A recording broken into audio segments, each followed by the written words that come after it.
I switched on the light, heading toward the bedroom, thinking my wife Amelia was asleep. But then, blinding pain erupted in my face, and I crumpled the floor before I could even react. As I struggled to regain my bearings, I saw him emerge from the shadows. He loomed over me, his voice cold and threatening. "This is the end for you," he said. When I walked through the door that night, I expected it to be like any other evening. I had been working late again, another 14-hour day at the finance firm where my boss's motto was always, "If you're not exhausted, you're not working hard enough." Exhaustion had become my constant companion. But tonight, relief was within reach. I was finally going to get some rest. The house was quiet, the lights dim. I assumed Amelia was already asleep, but as I flipped on the bedroom light, a shadow shifted, and I immediately knew something was horribly wrong. Before I could react, a fist collided with my face, sending me sprawling to the floor. Pain exploded through my skull, and my vision blurred. I struggled to focus as a figure stepped from the shadows, towering above me. "This is the end for you," he said again, his tone cold and deliberate. 6 years ago, I thought I had struck gold. Amelia and I met at a networking gala in Prague. She was magnetic, her dark curls framing a face that could have been on a magazine cover. At the time, she was studying architecture, and I was making a name for myself in investment banking. We bonded over our shared ambition and dreams of building something meaningful. She wanted to design the world's most beautiful buildings, and I wanted to fund them. Our life together seemed flawless. After we married, we moved into a stunning home in Vienna, filled with art and elegance. But as my career soared, I found myself overwhelmed with work. The late nights, constant travel, and endless deadlines started to take their toll. Amelia often told me she felt lonely, that I was married to my job. I tried to make up for it with weekend getaways and lavish gifts, but something always felt off. The spark we once had was dimming, and I couldn't figure out how to reignite it. It started subtly. Amelia had always been an open book, but now her phone was almost always in her hand. She'd step out of the room to take calls, laughing at messages she never showed me. When I asked about it, she'd brush it off, claiming it was just a group of friends. I wanted to trust her. After all, trust was the foundation of our marriage, wasn't it? Then came the business trip.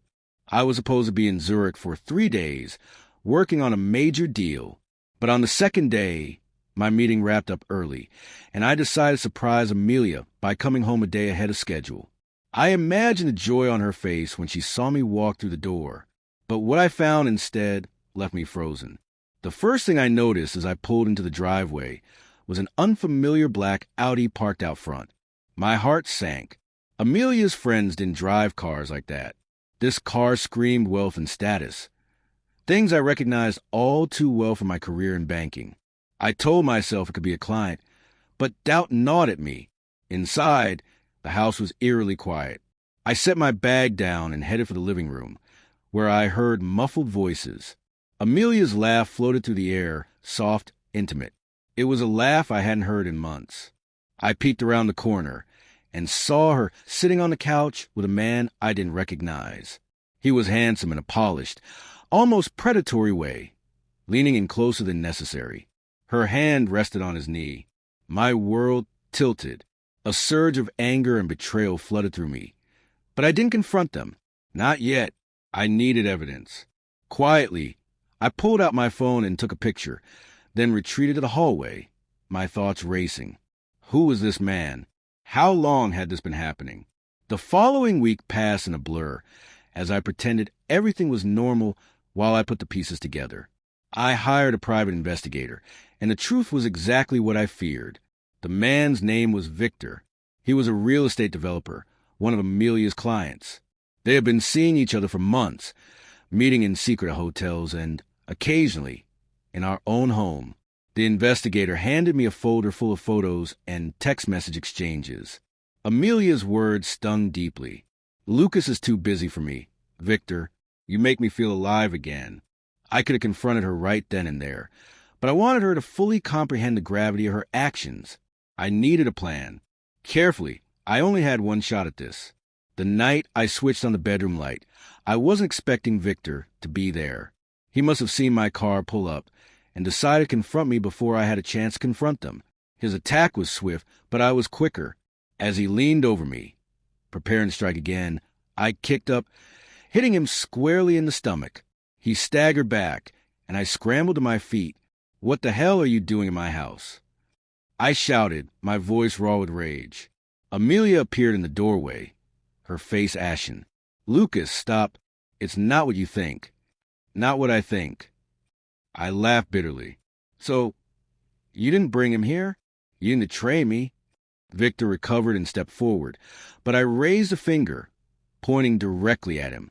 "Take one more step, and I swear I'll make you regret it." He hesitated, his confidence wavering. "Amelia, let's go," he said, grabbing her arm. "No one's going anywhere," I said, my voice low and menacing. "Not until I'm done." I pulled out the folder and threw it onto the bed. "This is what you've been doing behind my back. Months of lies, sneaking around and disrespecting our marriage. You thought I wouldn't find out." Amelia's eyes filled with tears, but I felt nothing. "Lucas, please, let me explain." "There's nothing to explain," I replied coldly. "You made your choice. Now it's my turn." Victor's business depended on his reputation and trust. I had the investigator gather all the details of his affair with Amelia, complete with hotel receipts and incriminating photos. I sent the entire report anonymously to his top investors. Within days, his project started falling apart as clients withdrew their funding. Amelia's architectural firm prided itself on integrity, and I knew her affair would destroy her image.